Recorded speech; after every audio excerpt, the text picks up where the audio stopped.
र आजको प्रसङ्ग हामी गर्भधानदेखि लिएर यज्ञोपवीत संस्कारको संक्षिप्त विधि एवं अन्नप्राशन भोजन विधि प्रसङ्गमा धनवर्धनको कथा अनि हातमा रहेका तीर्थहरू, हातमा कति प्रकारका तीर्थहरू हुन्छन् र आचमान आदि विधिको सम्बन्धमा चर्चा गर्दै अगाडि बढ्छौँ। राजा शतानेकले सुमन्तु मुनिसँग प्रश्न गर्नुहुन्छ, हे मुने, हजुर मलाई जात कर्म आदि संस्कारको विषयमा जो प्रसङ्ग सुनाउनु भयो, अब मलाई यी संस्कारका लक्षण एवं चारै वर्ण एवं आश्रमको धर्म बताउने कृपा गर्नुहोस् भन्दाखेरि सुमन्तु मुनि अगाडि भन्नुहुन्छ, गर्भाधान पुंसवन सीमन्तोन्नयन जात कर्म अन्नप्राशन चूडाकर्मण तथा यज्ञोपवीत आदि संस्कार गर्नाले दुई जातिहरूको बीच सम्बन्ध तथा गर्भ सम्बन्धी सबै दोषहरूबाट निवृत्त हुन्छन्। हे शतानेक, पुरुषको जात कर्म संस्कार नाल छेदनभन्दा पहिले गरिन्छ।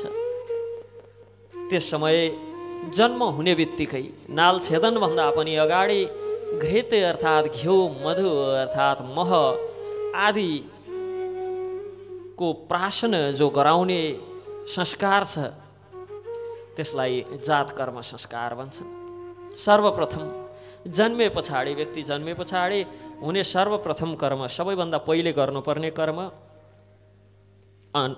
जात कर्म हो। त्यस पछाडि शुभ नक्षत्रमा नामाकरण संस्कार गरिन्छ। नामाकरण संस्कारमा नाम राख्दाखेरि मङ्गलवाचक नाम राख्नुपर्छ, जस्तो शिव शर्मा, विष्णु शर्मा आदि मङ्गलवाचक नाम। र यदि क्षेत्रीय वर्णका छन् अथवा क्षेत्रीय गुणका व्यक्तिहरू छन् भनेदेखि उनीहरूको नाम वीर, वीरता, शूरता देखाउने खालको नाम राख्नुपर्छ, जस्तो इन्द्रवर्मा, इन्द्र बलका स्वामी। यस प्रकार यदि वैश्य छन् भनेदेखि धनयुक्त नाम राख्नुपर्छ, जो नाम आफैले त्यो वर्णको सम्बन्धमा बताओस्, धनवर्धन आदि प्रकारका नामहरू। र यस प्रकार स्त्रीहरूको नाम राख्दाखेरि बोल्दा कष्ट नहुने अनि अर्थ क्रूर नलाग्ने खालको सहर एकदम सरल अर्थ भएको नाम राख्नुपर्छ, जसलाई सुन्नाले पनि मन प्रसन्न होस्। नाम सुन्नाले नै, आजकल त नाम इङ्की मिङ्की पिङ्की डङ्की के राख्छन्, केही अर्थवर्थ केही बुझेन, गाली गरेको कि नाम बोलाएको पनि अर्थ पाइन्न। नाम राख्दा बडो सरल, सुन्दाखेरि नै हृदय प्रफुल्लित हुने खालको यस्ता नामहरू राख्नुपर्छ भन्दै अनि नामाकरण संस्कार र स्त्रीहरूको नाम राख्दा दीर्घ इकार अन्तिममा, नामको अन्तिममा दीर्घ इकार आउने खालका नामहरू राख्नुपर्छ। जन्मबाट 12औं अथवा चतुर्थ मास, चौथो महिनामा बालकलाई घरबाट निकाल्ने जो कर्म छ त्यसलाई निष्क्रमण कर्म भन्छन्। हामीले हिजो 40 प्रकारका कर्महरू संस्कारहरू हुन्छ भनेर हिजोको सत्रमा चर्चा गरेका छौँ। ती कर्महरूलाई एकदम छोटकरीमा बुझ्दैछौँ। विस्तृत रूपमा हामीले भविष्य महापुराणको पाठ श्रवण गर्दै नै छौँ। कथालाई अथवा भविष्य पुराणका सम्पूर्ण प्रसङ्गहरूलाई विस्तृत रूपमा यसरी 10-11 दिनमा भन्न सम्भव हुन्न, त्यही भएर हामी एकदम छोटकरीमा सुन्दैछौँ। र त्यस पछाडि 6औं महिनामा बालकलाई अन्नप्राशन संस्कार गराउनुपर्छ। पहिलो वा तेस्रो वर्षमा मुण्डन संस्कार गराउनुपर्छ। गर्भको 8औं वर्षभित्र ब्राह्मणको, 11औं वर्षमा क्षेत्रीको एवं 12औं वर्षमा वैश्यको यज्ञोपवीत संस्कार गराउनुपर्छ। तर ब्रह्मतेजको इच्छायुक्त ब्राह्मणले 5 वर्षमा पनि उपनयन गर्दा फरक पर्दैन। हाम्रा धेरै आचार्यहरूको प्रसङ्ग सुन्न पाउँछौँ जसका 5 वर्षमा उपनयन भए, 8 वर्षको, 9 वर्ष, 10 वर्षको उमेरमा त सन्यास लिइसकेका थिए, घर छाडेर हिँडिसकेका थिए। यस प्रकार 16 वर्षसम्म ब्राह्मणको, 22 वर्षसम्म क्षेत्रीय एवं 24 वर्षसम्म वैश्यको उपनयन संस्कार भइसक्नुपर्छ। यदि यो समयभित्र भएन भने ती व्यक्तिहरू गायत्रीका अधिकारी हुँदैनन्। व्रात्य भनेर त्यस्ता व्यक्तिहरूलाई चिनिन्छ। व्रात्यहरूसँग जबसम्म व्रात्य स्तोम नामको यज्ञ गरेर तिनलाई शुद्ध गराइन्न तबसम्म ती व्यक्तिहरू अब गायत्री दीक्षाको योग्य हुँदैनन्। यी व्रात्यहरूलाई एकदम आपत विपदमा पनि वेद आदिको शास्त्रको पठन पाठन अथवा विवाह आदि कर्म अथवा विवाह आदिसँग यिनको सम्बन्ध राख्नु हुँदैन। हेर्नुहोस् त, यदि 16 वर्षको उमेरसम्म पनि जनेऊ धारण गर्ने सो अवसर सौभाग्य प्राप्त भएन भने यस्ता व्यक्तिहरूसँग विवाह आदि सम्बन्ध पनि राख्न हुँदैन। र यस प्रकार विभिन्न कर्महरूको सम्बन्धमा, विभिन्न संस्कारहरूको सम्बन्धमा चर्चा गर्दै फेरि अब भिक्षा कसरी माग्नुपर्छ, भिक्षा ग्रहण कसरी गरिन्छ, अन्न भिक्षा ग्रहण गरेर ब्रह्मचारीले भिक्षा गुरुलाई निवेदित गरेर गुरुको आज्ञा लिएर पूर्वाभिमुख, पूर्वतर्फ सम्मुख भएर पूर्व फर्किएर भोजन गर्नुपर्छ, पूर्वाभिमुख भएर आचमन गरेर भोजन गर्नुपर्छ। पूर्वतर्फ फर्केर भोजन गर्नाले आयु वृद्धि हुन्छ। यदि भोजन गर्दा हामी पूर्वतर्फ बिहानको भोजन यदि भगवान सूर्यनारायणको दर्शन गर्दै पूर्वतर्फ फर्केर भोजन गर्छौँ भने त्यस्तो भोजनले आयु वृद्धि गराउँछ। अनि एकाग्र चित्त भएर दक्षिणमुख गरेर भोजन गर्नाले यश वृद्धि हुन्छ। पश्चिममुख गरेर भोजन गर्नाले लक्ष्मी एवं उत्तरमुख गरेर उत्तरतर्फ फर्किएर भोजन गर्नाले सत्यको अभिवृद्धि हुन्छ। किनभने हाम्रा उत्तरतर्फ सधैँ देवताहरूको वास हुन्छ। देवताहरूतर्फ फर्केर भोजन गर्नाले सत्यको अभिवृद्धि हुन्छ। एकाग्र चित्त भएर उत्तम अन्नको भोजन गर्नुपर्छ र अन्ततः आचमन आदि गरेर भोजन पश्चात हातमुख प्रक्षालन पछि फेरि आचमन गरेर मात्र अरू कुनै कार्यमा लाग्नुपर्छ। यस प्रकार ब्रह्मचारीहरूले गर्नुपर्ने नित्य कर्महरू उपनयन पश्चात हरेक व्यक्तिले यी कर्महरूबाट निवृत्त हुनुपर्छ। यसरी उपनयनसम्मका संस्कारहरू र संस्कार पश्चात व्यक्तिले गर्नुपर्ने कर्मको सम्बन्धमा यहाँ सुमन्त मुनि अगाडि बताउनुहुन्छ। अन्नको नित्य स्तुति गर्नुपर्छ। सबभन्दा पहिले त अन्नलाई भगवान श्रीहरिको सेवामा भोग निवेदन गर्नुपर्छ। तत्पश्चात त्यो प्रसादको वन्दना गरेर, त्यो प्रसादलाई प्रणाम गरेर, किनभने भगवान र भगवानसँग सम्बन्धित वस्तुहरू अभिन्न छन्, यिनीहरूमा भेद बुद्धि राख्न हुन्न। त्यसैले त्यो अन्नलाई सधैँ वन्दना गर्नुपर्छ। अन्नको निन्दा कहिले पनि गर्न हुन्न। निन्दा गरिएको अन्न भोजन अन्नको निन्दा गर्ने व्यक्ति र निन्दित अन्नको भोजन गर्ने व्यक्ति दुवैलाई नारकीय लोकको प्रताडन भोग्नुपर्ने हुन्छ। र यस अन्न सम्बन्धमा अन्न किन भगवानलाई भोग निवेदन गर्नुपर्छ सबैभन्दा पहिले, त्यस पछाडि अन्नको निन्दा किन गर्न हुन्न? अन्नको अगाडि निन्दा गरिन्छ भने निन्दित अन्न खानाले के हुन्छ? यस सम्बन्धमा हाम्रा शास्त्रहरूले विशद रूपमा व्याख्या गरेका छन्। यस भविष्य महापुराण पनि एउटा अध्याय केवल अन्नलाई किन निन्दा गर्न हुन्न, निन्दित अन्न ग्रहण गर्नाले के हुन्छ र अन्नको निन्दा गर्नाले के हुन्छ, यस सम्बन्धमा मात्र छ। र यसै विषयलाई लिएर पूजित अन्नलाई सधैँ पूजा गर्नुपर्छ। किनभने यो शरीर अन्नबाट निर्मित शरीर हो। शरीर सञ्चालन अन्नले हुन्छ, शरीर हुर्कन्छ बढ्छ सबै अन्नले गर्दा हुन्छ। हाम्रो शरीरमा पृथ्वी तत्त्व ज्यादा छ र अन्न पनि पृथ्वी तत्त्व हो। यसकारण हाम्रो शरीरलाई बढाउने, शरीरलाई सञ्चालन गर्ने अन्नले गर्छ। र हामीले अब अहिले त बिस्तार प्रचलन बिग्रदै गयो, नत्र केही समय अगाडिसम्म पनि हामीले देख्थ्यौँ सुन्थ्यौँ हाम्रा पिता पुर्खा बुबा हजुरबुवाहरूको पालासम्म पकाउँदाखेरि नबोल्ने, पकाइसके पछाडि त्यो भगवान श्रीहरिलाई श्रीकृष्ण अर्पणमस्तु अथवा अग्निमा चाहिँ तोदिए वस्तु गोविन्दम तुमेव सर्वपयाम भनेर अग्निलाई अर्पण गर्ने, अर्थात् भगवान गोविन्दद्वारा हामीलाई प्राप्त भएको यो अन्न भगवान स्वयंलाई नै अर्पण गर्छौँ भन्ने, तुलसी पत्र त्यसमा हाल्ने, भगवानलाई भोग निवेदन गर्ने र अन्न ग्रहण गर्दा त्यो प्रसाद ग्रहण गर्दा पनि के गर्थ्यौँ त? नबोल्ने, मौन भएर प्रसाद लिने। अहिले पनि गाली गर्नु पर्यो भनेदेखि, खाने बेला गाली गर्नु पर्यो भने अनेक अलि वृद्ध बुवा आमाहरूले अनेक प्रकारले गाली गर्नुहुन्छ खाँदाखेरि, गाली बोलियो भनेदेखि। र अन्न किन बोल्न हुँदैन ग्रहण गर्दाखेरि अथवा पकाउँदाखेरि?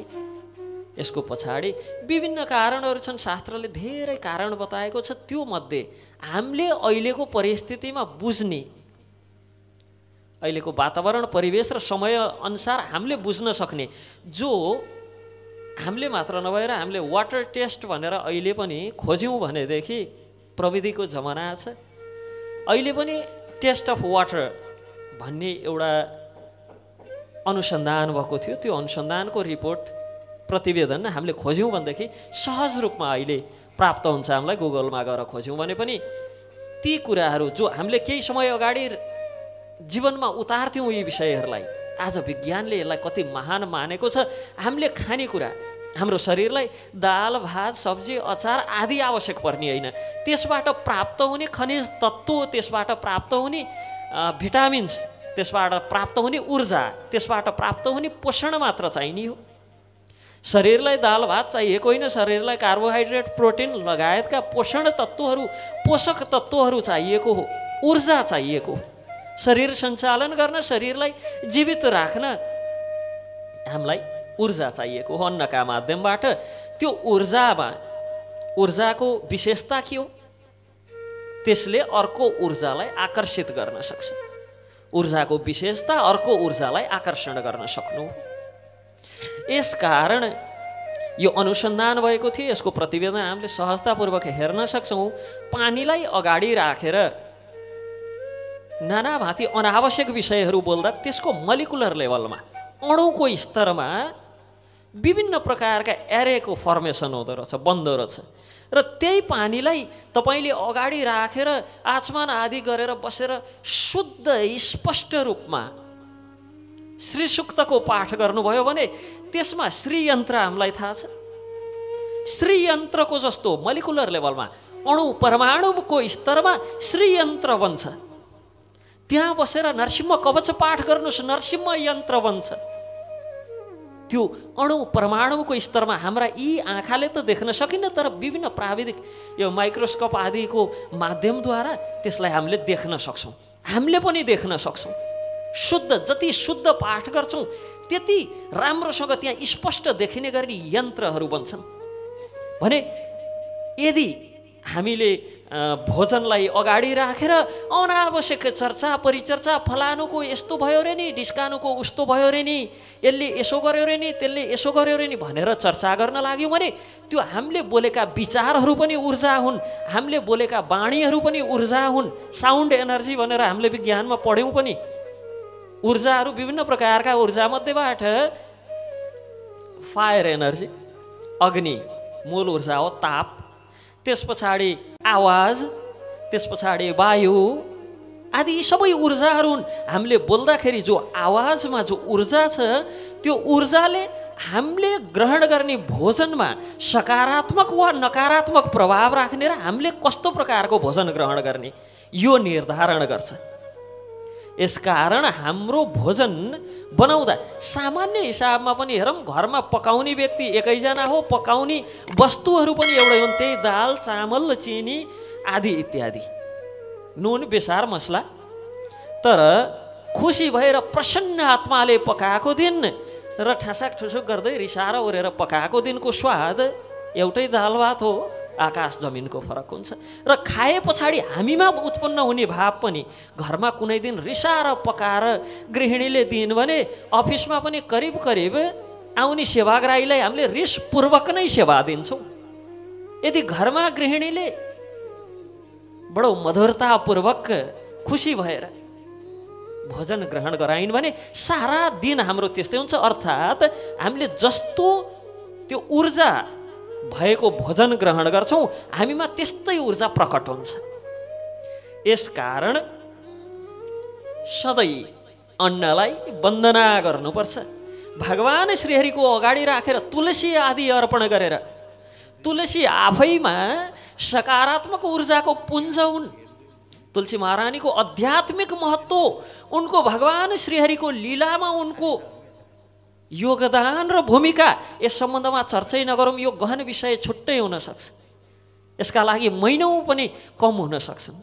तर केवल हाम्रो दैनिकीमा विशुद्ध भौतिक स्तरमा बसेर मात्र हेरौँ, एकदम भौतिक स्तरमा बसेर हेर्दा पनि तुलसी मन्जरी आफैमा सम्पूर्ण सकारात्मक ऊर्जाकी खानी हुन्, पुञ्ज हुन्।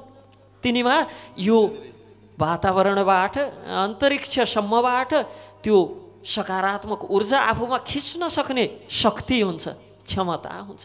हुन त तुलसीमा, वृन्दादेवीमा, मन्जरीहरूमा भगवान राधा कृष्णको लीला संयोजन गर्न सक्ने क्षमता हुन्छ भने यस्तो यो सकारात्मक ऊर्जा भनेको त भौतिक स्तरको कुरो हो। यसलाई समेट्न सक्ने ऊर्जा हुन्छ। त्यस्तो तुलसीलाई राखेर भगवान श्रीहरिको चरणमा निवेदन गर्दा भगवानले अवश्य पनि त्यसलाई ग्रहण गर्नुहुन्छ र त्यसलाई पूर्णतया हाम्रो आध्यात्मिक, हाम्रो मानसिक, हाम्रो शारीरिक स्वास्थ्यलाई राम्रो हुने प्रसादको रूपमा परिणत गर्नुहुन्छ। र त्यो प्रसाद लिनाले, त्यो प्रसाद पनि कसरी? पूजनपूर्वक, यजनपूर्वक, वन्दनापूर्वक त्यो भोजन ग्रहण गर्नाले, त्यो भोजनले हाम्रो आध्यात्मिक उन्नति त गराउँछ नै, हामीलाई शारीरिक एवं मानसिक रूपमा पनि शान्ति, सुख, समृद्धि प्रदान गर्छ। यति महत्त्व छ भोजनलाई भगवान श्रीकृष्णको अगाडि भोगको रूपमा निवेदन गरेर ग्रहण गर्नु। लाग्न सक्छ म नास्तिक मान्छे, मलाई धर्म कर्मसँग मतलब छैन, धर्म कर्मसँग मतलब छैन, म नास्तिक व्यक्ति हुँ भने पनि आफ्नो शारीरिक र मानसिक सुख शान्ति एवं यही संसारमा समृद्धि प्राप्त गर्नकै लागि मात्र भए पनि, मेरा वरिपरि बस्ने 2-4 जनालाई खुसी तुल्याउनकै लागि मात्र भए पनि त्यो अन्न भगवान श्रीहरिलाई समर्पण गर्नै पर्छ। त्यो अन्नको वन्दना गर्नै पर्छ, अन्नको पूजन गर्नै पर्छ। यस प्रकार अन्नको सम्बन्धमा यदि अन्नलाई केवल अन्नको रूपमै मात्र, प्रसादको रूपमा ग्रहण गर्दैनौँ भने त्यसलाई निन्दित अन्न मानिन्छ। निन्दित अन्नको भोजन गर्नाले बल र तेज दुईटा त अवश्य नै हानि हुन्छ। यस प्रकार बल र तेजको हानि जानाजान किन गराउनु? र त्यस पछाडि पहिले बासी हुन्छ, हामी भन्छौँ नि कुनै पनि कुराहरू केही समय राखे पछाडि बासी हुन्छ, ग्रहण गर्न हुन्न। बासी हुन्छ, ग्रहण गर्न हुन्न भन्नुको पनि मुख्य उद्देश्य यो। एउटा त बिग्रिन्छ, बिग्रेको त हामी जानाजान भोजन ग्रहण यसै पनि गर्दैनौँ, तर राखेर नै पनि केही घडी राखिसके पछाडि अब त्यो अन्न ग्रहण गर्नुहुन्न भन्नुको उद्देश्य कि अब त्यो अन्न त्यहाँ छ, हामी यहाँ छेउमा बसेर कसलाई गाली गर्दै होला, को प्रति रिस राग प्रकट गर्दै होला, अनेक जीवजन्तुले छुन भ्याए होलान्। त्यसमा त बिस्तार एकदम त्यो आणविक स्तरमा, परमाणविक स्तरमा त्यसमा विभिन्न प्रकारका नकारात्मक ऊर्जाहरू फैलिसक्यो र त्यो ऊर्जा हामीले ग्रहण गर्नाले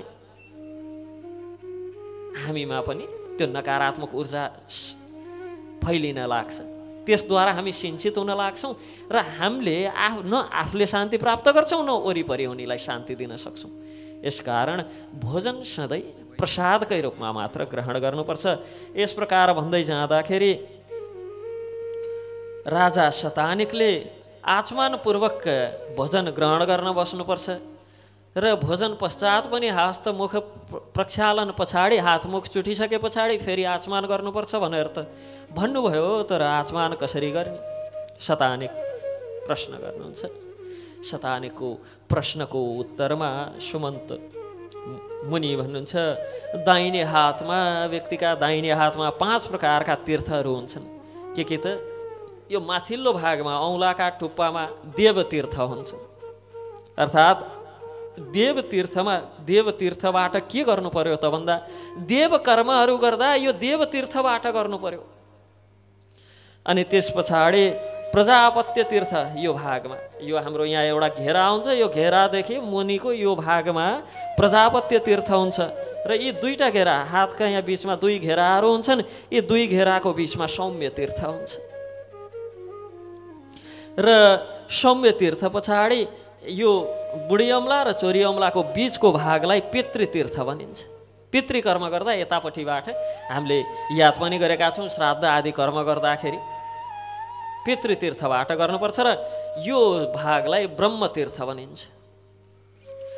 हामीले आचमन आदि कर्म गर्दा ब्रह्मतीर्थबाट गर्नुपर्छ। हातमा 5 प्रकारका तीर्थहरू हुन्छन्, देवतीर्थ, प्रजापत्य तीर्थ, पितृतीर्थ, सौम्य तीर्थ र ब्रह्मतीर्थ।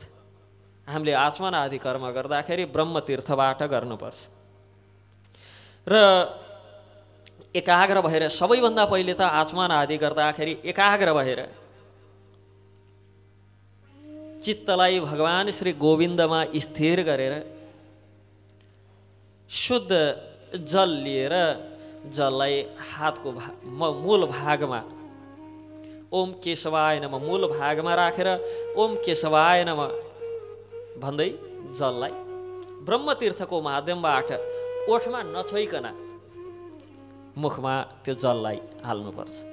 यसरी 3 पटक ओम केशवाय नमः, ओम नारायणाय नमः, ओम माधवाय नमः, यस प्रकार 3 पटक भन्दै हातको मूल भागमा सौम्य तीर्थ भागमा जललाई लिएर ब्रह्मतीर्थको माध्यमबाट मुखमा जललाई प्रवेश गराउनु। तत्पश्चात यहाँ भविष्य पुराणमा 2 अध्याय केवल आचमन कसरी गर्ने भनेर मात्र सिकाइएको छ। कति महत्त्वपूर्ण छ होला कि आचमन गर्नु कति महत्त्वपूर्ण छ। 2टा अध्याय केवल आचमन कसरी गर्ने भनेर सिकाइएको मात्र छ। त्यसै गरी यो 5वटै तीर्थका बारेमा सिकाउँदै गइएको छ। 5वटै तीर्थबाट कसरी कसरी के कार्य गर्ने भनेर। यी सबै कर्महरू हामीलाई कसरी हुन्छ सत्वगुणमा अवस्थित गराउनका लागि, तानेर सत्वगुणसम्म लानका लागि, ताकि सात्विक चित्तबाट भगवान श्रीहरिको श्रीचरणप्रति स्वाभाविक हाम्रो आकर्षण होस्। स्वाभाविक रूपमा हामी भगवान श्रीहरिको श्रीचरणप्रति आकर्षित हौँ, भगवानको अहेतुकी सेवामा हामी लागौँ। त्यसका लागि यी सबै नियमहरू विभिन्न राजा ऋषि मुनि आदिलाई माध्यम बनाएर वास्तवमा व्यासदेवले हामीलाई दिँदै हुनुहुन्छ। यति विस्तारपूर्वक बताउनु भएको छ। यहाँ यति विस्तारित रूपमा आचमन गर्नलाई केवल पढ्यौँ मात्र भने पनि करिब करिब सबै थोक सिकिन्छ। र विस्तृत रूपमा आचमन कसरी गर्ने भन्ने बताउँदै अब यो सबै बताउन लाग्यौँ भने आजको सत्र आचमन सिक्न मात्र जान्छ। त्यही भएर भक्त भागवतहरूलाई आचमन विस्तृत रूपमा सिक्नका लागि या त ग्रन्थ नै पल्टाएर हेर्नु पर्यो अथवा गुरुकुलहरू छन्, त्यहाँ आएर सिक्न सक्नुहुन्छ। र तत्पश्चात वेद अध्ययन विधि, ओमकार तथा गायत्रीको महात्म्य बताउँदै अगाडि आचार्य आदिका लक्षण, आचार्य कसलाई भन्ने, गुरु कसलाई भन्ने, पुरोहित कसलाई भन्ने, पण्डित कसलाई भन्ने, महागुरु कसलाई भन्ने, यस प्रकार व्याख्या गर्दै अगाडि ब्रह्मचारीहरूको धर्मको निरूपण गर्नुहुन्छ। ब्रह्मचारी को हुन्, के हुन्, यस सम्बन्धमा र वर्णाश्रम, ब्रह्मचार्य सम्बन्धमा र वर्णाश्रम सम्बन्धमा व्याख्या गर्दै स्नातकको महिमा, स्नातक भनेको गुरुकुलको अध्ययन पश्चात जो यज्ञ, गुरुकुलबाट योग्य ब्रह्मचारी अब गृहस्थ आश्रम प्रवेश गर्नका लागि तयार ब्रह्मचारीहरूलाई गुरुकुलबाट विदाई गर्दा जो यज्ञ गरिन्छ त्यसलाई स्नातक यज्ञ भनिन्छ। स्नातकहरूको महिमा र त्यही महिमा अंगिरा पुत्रका प्रसङ्गहरू र माता पिता एवं गुरुको महिमाको सम्बन्धमा व्याख्या गर्नुहुन्छ। ब्राह्मणलाई सबै प्रकारका सिद्धिहरू जप तपद्वारा प्राप्त हुन्छ। वर्णाश्रम सम्बन्धमा व्याख्या गर्दा ब्रह्मचार्य, ब्राह्मण, क्षत्रिय, वैश्य, शूद्र, गृहस्थ, वानप्रस्थ, सन्यासी सबै गुण र कर्मका आधारमा जो छुट्याइयो, यी सबैको सिद्धि चाहिँ एउटै कुराबाट मात्र प्राप्त हुन्छ, जपबाट प्राप्त हुन्छ। र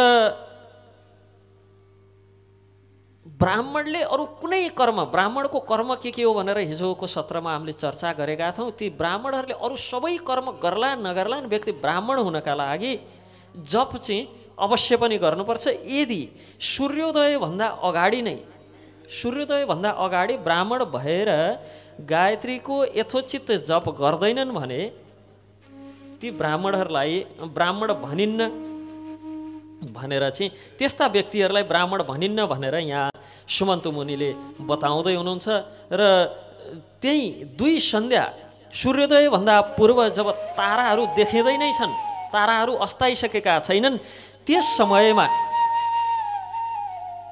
जप आदि आरम्भ गरेर सन्ध्यावन्दन आरम्भ गरेर सूर्योदय पर्यन्त, सूर्योदयसम्म भनेको करिब 4 घडी 48, 40, 40, 80, 96 मिनट, कमसेकम 96 मिनट बिहान र 96 मिनट ताराहरू नअस्ताउँदै भनेको करिब 4 बजेको समयमा उठेर सबै कर्मबाट निवृत्त भएर जप चाहिँ कतिखेर सुरु गर्नु पर्यो त भन्दा ब्रह्म मुहुर्तको 2 घडी अगाडिबाट जप सुरु गर्नु पर्यो।